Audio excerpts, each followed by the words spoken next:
Direct గా నేను రమ్మని అడిగిండా లేదంటే ఇండైరెక్ట్ గా నేను నడుస్తుందా? నన్ను డైరెక్ట్ గా రమ్మన్నాడు అన్న. నువ్వు డైరెక్ట్ నీ కోసము ఖైరతాబాద్ రైల్వే మెట్రో స్టేషన్ దగ్గర కారు పెడతా, నువ్వు వచ్చి కార్ ఎక్కుతావా ఎక్కవా, నాతో డైరెక్ట్ గానే అన్నాడు అన్న. ఈ మాటకి నా మనసు నాకు సాక్ష్యం, ఆయన మనసుకు ఆయన సాక్ష్యం. ఈ మాట నాతో అన్నాడు. నేను అప్పటి నుంచి ఆయన మాట ఇంటలేను. ఎవరైనా పండుకోనికి అన్న పోయేదాడికి డ్యూటీలు చేసుకోనికి, పండుకోనికి పోతే రోడ్డు మీద దొరకరా మాకు?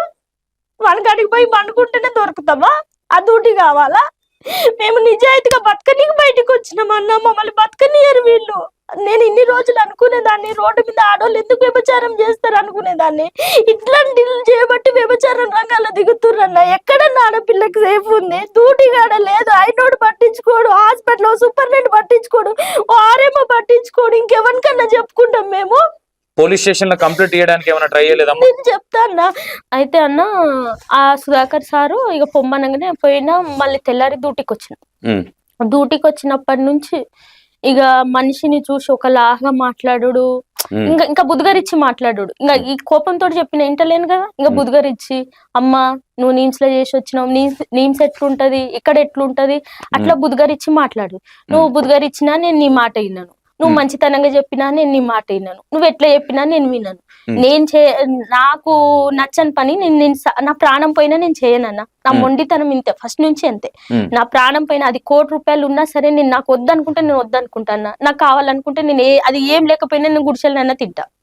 అంతేగాని నేను నా మనస్తత్వం వెళ్ళిపోయేసరికల్లా పోయినా, మళ్ళీ వచ్చిన డ్యూటీకి వచ్చినాక ఒక 15 రోజులు అయింది. ఇది ఆర్ఎంఓకి చెప్పిన, ఈ అట్లా అన్నాక ఆర్ఎంఓకి చెప్పిన, సార్ నన్ను ఇట్లా హరెస్ట్ చేస్తుండు. ఆయన పేరు లాలూ ప్రసాద్. ఆర్ఎంఓకు ఫోన్ చేసిన, ఫోన్ చేసి, సార్ నన్ను ఇట్లా కామేశ్వర్ సార్ నన్ను హరెస్ట్ చేస్తుండు సార్, ఏంది సార్ జర మీరన్నా చెప్పండి సార్, నాకు బాధ టార్చర్ ఎక్కువ అవుతుంది సార్, ఏం చేయాలి సార్ అని అంటే, ఇగో ఇట్లాంటి సిల్లీ రీజన్స్ నాకు చెప్పొద్దు, ఇవన్నీ కామన్ ఇక్కడ, అట్లాంటి చెప్తారా అమ్మ అనేసి అన్నాడు. నా మనసు సగం ఇరిగిపోయింది అన్న. నువ్వేమన్నాను, ఏంది ఒక డాక్టర్ ఉండి వీళ్ళు ఇంత చదువుకొని వీళ్ళ చదువులు ఎందుకు, ఒక పిల్లకి ఇప్పుడు నాది న్యాయం అని నేను అంటలేను, కానీ అద్దం ముఖం రెండు ఎదురెదురుగా పెడితే ఏది అన్యాయమో, ఏది నిజమో, ఏది అబద్ధమో తెలుస్తుంది. అవునా కదా? ఇప్పుడు ఒక ఆడపిల్ల నాకు ఫోన్ చేసి ఈ విషయం చెప్తుంది అంటే, ఎందుకు చెప్తుంది, దేనికి చెప్తుంది అని అడగాలి. అవునా కదా? ఇప్పుడు నేను అబద్ధమే చెప్తున్నానో నిజం చెప్తున్నాను అనేది అయితే కనీసం తెలుసుకోవాలన్నా తెలుసుకోవద్దన్న. ఇట్లాంటి సిల్లీ రీజన్స్ నాకు చెప్పొద్దు. ఆఫ్టర్ ఆల్ ఇవి కామన్, ఫోన్ పెట్టే అన్నాడు. నా పానం సగం చచ్చిపోయిందన్న. ఏది నిజమో ఏది అబద్ధం కనీసం పిక్చర్ని అడగరా అనేసి అనుకున్నాను. అనుకున్నాక ఏం మాట్లాడకపోయేసరికల్లా లక్ష్మణ్ అని మా ఊరైనా ఏవి తీయనికి వచ్చిండన్న, నీలోఫర్. ఏంది ఫోటో మన రీల్ షూట్ చేయడానికి వచ్చిండు. వస్తే ఆయన సూపరింటెండెంట్ త్రో వచ్చిండు. మా ఊరు పిల్లగాడు ఇక్కడ సూపరింటెండెంట్ త్రో వచ్చిండు. వస్తే ఇట్లనే నేను ఇంకా ఒక ఊరల్లో అన్నప్పుడు పలకరించుకుంటామా అన్న. అయితే ఏంద్రా ఈడున్నావు అంటే, ఏం లేదన్నా గిట్లా ఈడ డ్యూటీ చేసుకుంటున్నా, సెక్యూరిటీగా చేసుకుంటున్నా, నా పిల్లల పరిస్థితి ఇదంటే, సరే అమ్మా ఏమైంది అంటే, ఏం లేదన్నా గిట్లా హరాస్ చేస్తున్నా అంటే, నేను మేడం తోటి చెప్పన్నా అని అంటే, ఎందుకన్నా మేడం దాకా ఏమొద్దు ఏం చెప్పకులే, ఎందుకు ఇప్పుడు నేను మాట్లాడుతుంటేనే నడుస్తూనే ఉంది కదా, ఏమన్నా పీకల మీదకి వచ్చినప్పుడు నీకు ఫోన్ చేస్తలే అని చెప్పిన. అన్నాక ఆయన అన్నాడు, సార్ ఈ పిల్ల మా పిల్లనే, నేను ఆ పిల్ల గార్డియన్ లాగా ఇక్కడ, ఆ పిల్లని ఏమనకు అని కామేశ్వర్ తోటి అన్నాడు. ఫోన్ చేసిండు నా ముందటనే, హాస్పిటల్లో ఉన్నప్పుడే ఫోన్ చేసిండు. నువ్వెవరో అనుకుంటున్నావేమో, ఈ పిల్ల మా పిల్లనే, నేను ఏవి తీయడానికి వచ్చినా, నేను ఉషారాణి మేడం తరఫున వచ్చినా, మీకు ఒకవేళ ఏమైనా ప్రాబ్లం ఉంటే నేను మేడం తోటి మాట్లాడిపిస్తా అమ్మాయి గురించి. అమ్మాయి బతకడానికి వచ్చింది, అమ్మాయి పెళ్లి 11-12 సంవత్సరాలైనా భర్తను పట్టుకుని మంచిగా వాళ్ళ కుటుంబం మీద వాళ్ళు బతుకుతారు, ఎందుకు సార్ వాళ్ళ జోలికి పోతున్నావు అని అన్నాడు. అన్నాక, లక్ష్మణ్ గారు మీరు ఆమెకు షూరిటీ ఉంటారా, మీరు షూరిటీ ఉంటారా అని అన్నాడు. గార్డియన్ ఉంటారా, ఏం జరిగినా మీరు గార్డియన్ ఉంటారా అని అన్నాడు. అనగానే ఉంటాము అని ఆయన అన్నాడు. నేను ఉంటా అంటే, సరే నేను తీసుకుంటాలే అని మళ్ళీ అప్పుడు డ్యూటీలకు తీసుకున్నాడు. అదేంది ఆ రోజు సుధాకర్ ముందట నన్ను తిట్టిండని అన్న కదా, ఆ, ఆ రోజు ఈ అన్న ఫోన్ చేసి అన్నాడు అన్నట్టు, ఉమ్, నేను అమ్మాయి ఏ తప్పున్నా అమ్మాయి తరఫున నేను మాట్లాడతా, నేనేం తప్పు చేయలేదన్న అక్కడ. ఉమ్, మీరు అక్కడ అడిగిన 10 మందిని ఒకటే మాట ఉండాలి, అడగకపోయినా ఒకటే మాట ఉండాలి. ఉమ్, ఇప్పుడు నేను ఈడికొచ్చి చెప్పినందుకు నాది నిజం కాదు, నేను వెనకాల ఉన్నంత మాత్రం నేను అబద్ధం కాదు. ఉమ్, ఆయనకు ఈయన లక్ష్మణ్ అన్న ఉండి ఫోన్ చేసి చెప్పిండు, ఉమ్, ఇట్లా ఇట్లా అంటే నేను ఉంటా సార్, ఏది జరిగినా నేను ఉంటా అమ్మాయిని, ఉమ్, మీరైతే డ్యూటీకి తీసుకోండి, నేను మేడం తోటి మాట్లాడతాను కూడా అన్నాడు. ఉమ్, అన్నాక ఇక నన్ను తిట్టిండు, అన్ని అయిపోయింది, నేను ఏడ్చినా తూడ్చినా అది అయిపోయింది. ఇక తెల్లారి డ్యూటీలోకి తీసుకున్నా. ఉమ్, తీసుకున్నాక 10 రోజులైంది, 15 రోజులైంది, ఇక హరాస్మెంట్ నడుస్తూనే ఉంది, బుధగరిస్తుండు, ఏది చేసినా కూడా నేను ఇక ఆయన దారిలోకి పోతలేనన్న.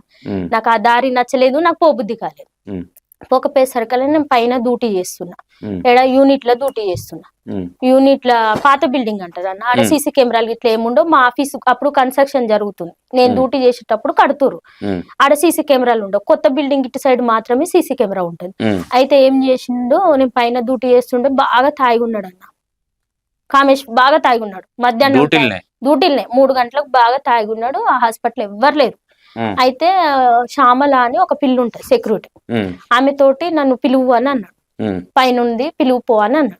ఉమ్, సరే పిలువు అంటే ఆ పిల్ల ఏం చేసింది, డ్యూటీ అయిపోయింది, ఆమె మార్నింగ్ డ్యూటీ, నాది ఆఫ్టర్నూన్ డ్యూటీ. వాళ్ళేమో 3 గంటలకు వెళ్ళిపోతారు, మేము 2 గంటలకు ఎక్కుతాం. Afternoon 2 o'clock. 2 o'clock కి మేము ఎక్కుతాం, వాళ్ళు ఇంటికి వెళ్ళిపోతారు. ఉమ్, అయితే ఏం చేసింది, నేను సార్ రమ్మంటుండే అని అన్నది. ఉమ్, ఏ సార్ రమ్మంటుండే అంటే, ఇట్లా కామే సార్ రమ్మంటుండు అని అన్నది. కామే సార్ నన్ను ఎందుకు రమ్మంటాడు అనుకుంటే భయపడుకుంటానే పోయినా.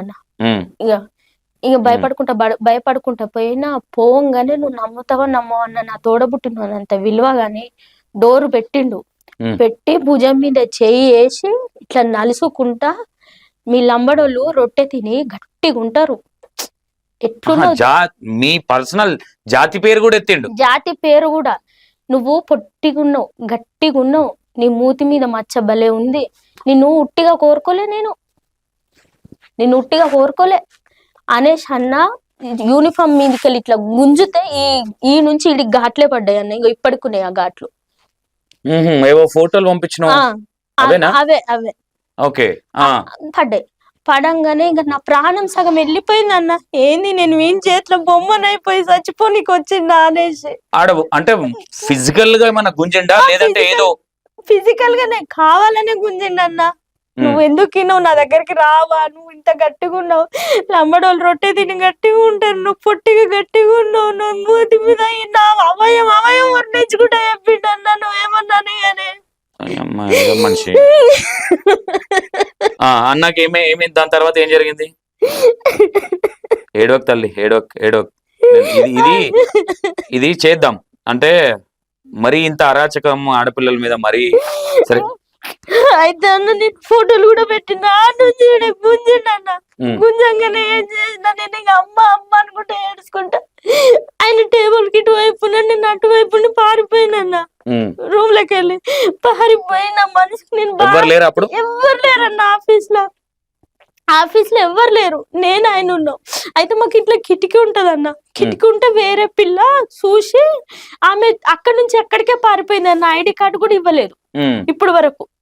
ఆమె పేరు కూడా నేను తర్వాత చెప్తా, ఇప్పుడైతే చెప్పను, చెప్పమనే చెప్తా కానీ ప్రాబ్లం అవుతుంది ఎందుకు వాళ్ళకి. అయితే ఆ పిల్ల చూసి మొత్తం ఆయన చేసేది మొత్తం చూసి ఆమె చూసి వెళ్ళిపోయింది అన్న, మళ్ళీ డ్యూటీకి రాలే, రిటర్న్ మళ్ళీ తిరిగి హాస్పిటల్ డ్యూటీకే రాలే ఇయ్యటి వరకు.